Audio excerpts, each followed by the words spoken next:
Hello everyone, আসসালামু আলাইকুম। কেমন আছেন সবাই? খুবই সুন্দর একটি পিঠার রেসিপি নিয়ে চলে আসলাম। আজকে বানাবো পাটিসাপটা পিঠা। আমি পাটিসাপটায় কোনো কিরসা ইউজ করব না, সুজি এবং নারিকেল দিয়ে খুবই সুন্দর একটি কিরসা বানিয়ে নেব।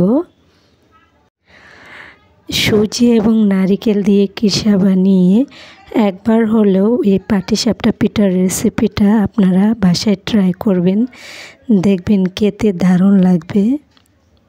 আর আমি এখানে অর্ধেক ডো নিয়ে এখানে ফুড কালার ইউজ করেছি। আমি রেড কালারটা ইউজ করেছি, আপনারা চাইলে অন্য কোনো কালারও ইউজ করতে পারেন।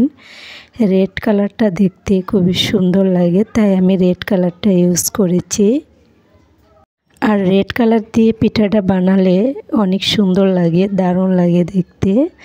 আপনারাও এভাবে রেড কালারটা ইউজ করে বানিয়ে দেখবেন, অনেক সুন্দর লাগবে।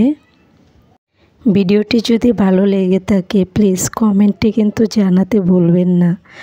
আর সব সময় পাশে থাকবেন, লাইক, কমেন্ট এবং আমার চ্যানেলটা সাবস্ক্রাইব করে।